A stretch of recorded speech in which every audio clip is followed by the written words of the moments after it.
Coach Michael Faulds of the Wilfrid Laurier Golden Hawks. Congratulations on getting to this Vanier Cup. I know it's a big moment for the program, first time in a long time. And I know you have experience as a player at a Vanier Cup. I'm wondering what you take from your experience as a player into coaching at a Vanier Cup. Yeah, there's obviously lots of excitement. It won't take much to get the guys riled up and excited to play.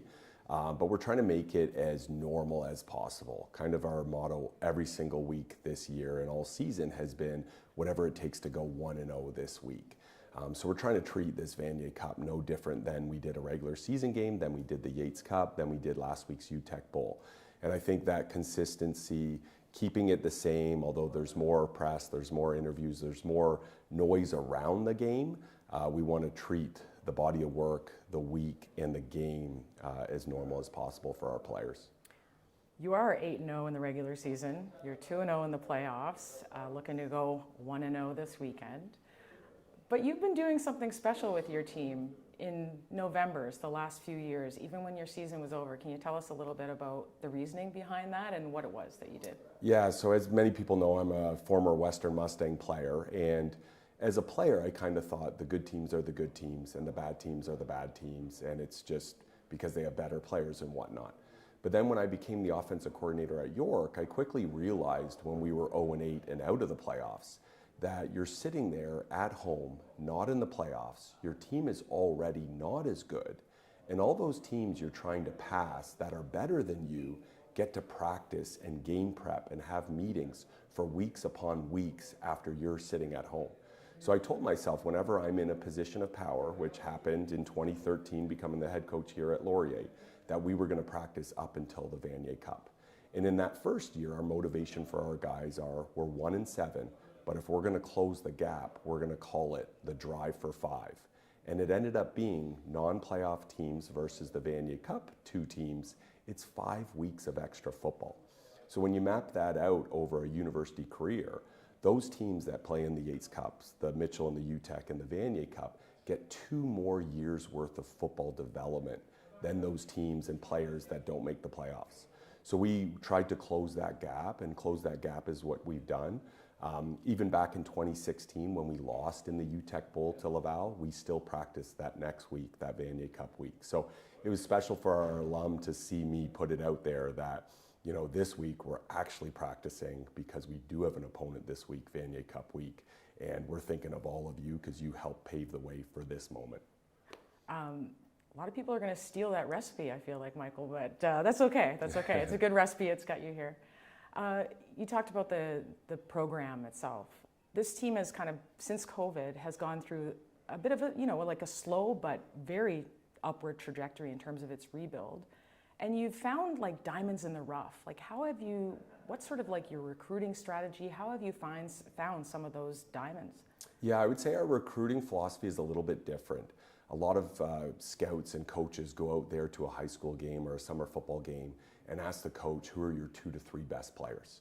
We're actually looking for players that have the highest ceiling.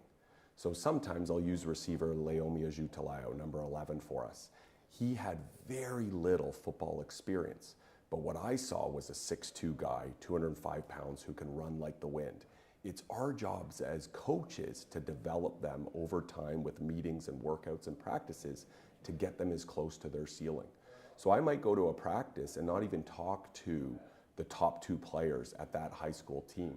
I might look for guys that have measurables that I feel their ceiling is a little bit higher, and then try to develop them over time. So that's been our philosophy right from day one, and that's where sometimes the recruiting rankings of, they didn't get any Canada Cup guys or top 100 All-Stars, we're looking for guys that we can develop that can turn into elite players.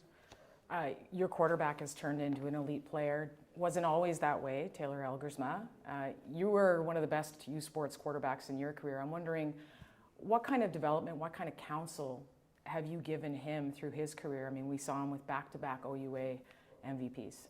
Yeah, first and foremost, Taylor loves to work, and I love to work. So that's a match made in heaven. I always use this comparison to, we were both blessed with strong arms and played the position of quarterback, but mentally we're both linebackers at heart. So he's got the grittiness, he's got the work ethic, and that 6'6" frame. So then it came down to him learning the offense, which he's done an outstanding job with our offensive coordinator, Coach Todd Galloway. And you talked about that kind of climb and that build, you know, from 5-3 and winning 1 playoff game to 7-1 and winning 2 playoff games to this year 8-0 and so far winning 3 playoff games. He's been the leader of that group and the one that's really spearheaded this turnaround. How do you, it's a big game emotions, Vanier Cup.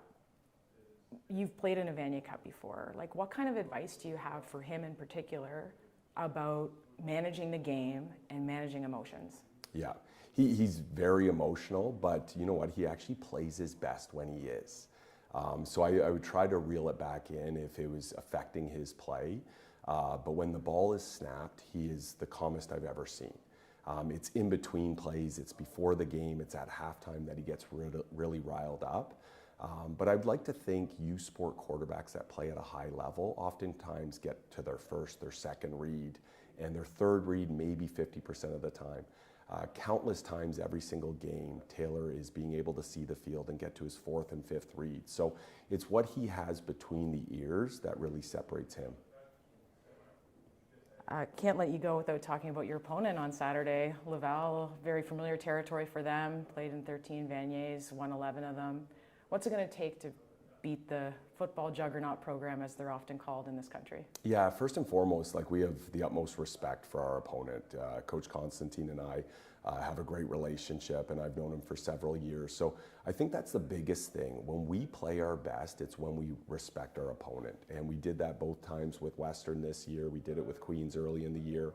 We play our best football, and we ultimately have that respect. And the old cliches that we're going to have to play turnover free, we're going to have great field position on special teams. Those type of things have to happen. But we have a super confident group that we know we're playing the team that has the most Vanier Cups ever, but we also played the team in the Yates Cup that had the most Yates Cups ever.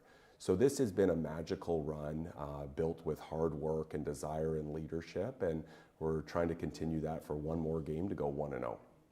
Best of luck on Saturday. Thank you, appreciate it.